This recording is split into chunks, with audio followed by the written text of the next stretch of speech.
Hi, boys and girls. Today I'm going to read Chapter 4 from Sunset of the Sabertooth by Mary Pope Osborne. Chapter 4 is called Cave Kids.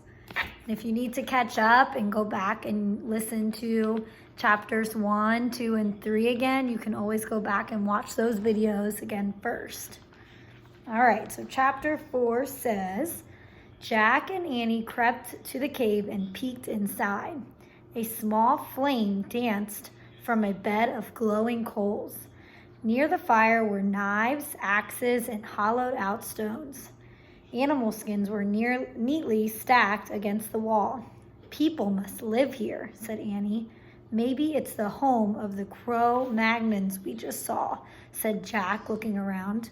Let's go inside and get warm, said Annie. Jack and Annie moved quickly to the fire and warmed their hands. Their shadows danced on the stone walls. Jack pulled out his Ice Age book. He found a picture of a cave.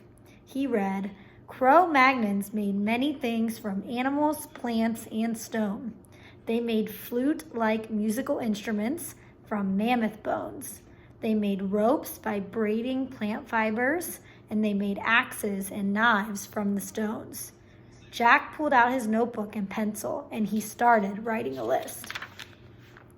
Cro-Magnons made bone flutes, plant ropes, stone axes, and knives. Ta-da, said Annie. Jack looked up. Annie was wearing a coat. It had a hood and long sleeves. It went all the way down to her sneakers. Where did you get that, said Jack. From that pile of furry skins over there, said Annie, pointing. These must be their clothes. Maybe they're being mended. She picked up another coat and handed it to Jack. Try this one on. It's really warm, she said. Jack put his backpack and towel down on the hard dirt floor and he slipped on the coat.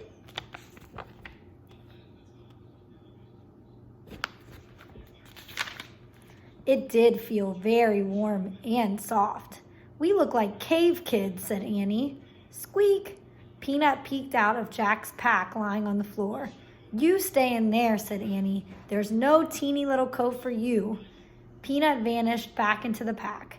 I wonder how they made these coats, said Jack. He turned to the pages in the book until he found a picture of a Cro-Magnon women sewing.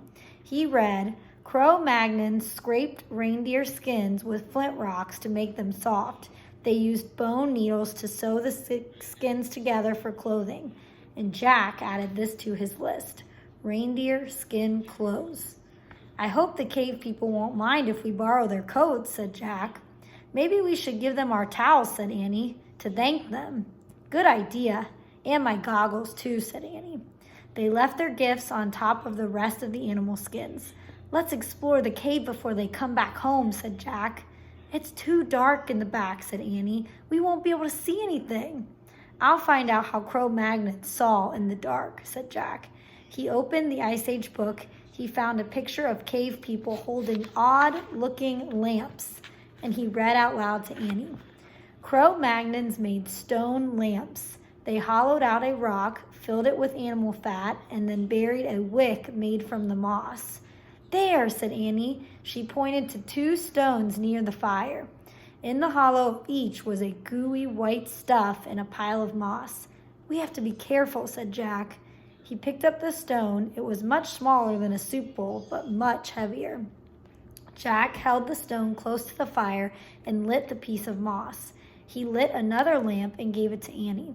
Carry it with 2 hands, he said. I know, she said. Jack tucked the book under his arm. He and Annie carried their stone lamps to the back of the cave. Hey, I wonder where this goes, said Annie. She held her lamp up to an opening in the wall. I'll check in the book, said Jack. He put down his lamp and flipped through the Ice Age book. I think it's a tunnel, she said. Be right back. Wait a second, said Jack. Too late. She had squeezed into the opening and was already gone. Oh, brother, said Jack, sighing. He closed his book and peeked into the opening. Come back here, he said. No, you come here, said Annie. Her voice sounded very far away now. You won't believe this. Jack picked up his lamp and book. He ducked into the small tunnel. Wow, came Annie's voice. Jack could see her lamp flickering around at the other end. Crouching down, he hurried toward her. At the end of the tunnel was a huge cavern with a high ceiling. Annie held her lamp close to the wall. "Look," she said, her voice echoed. Animals were painted on the wall in strokes of red and black and yellow.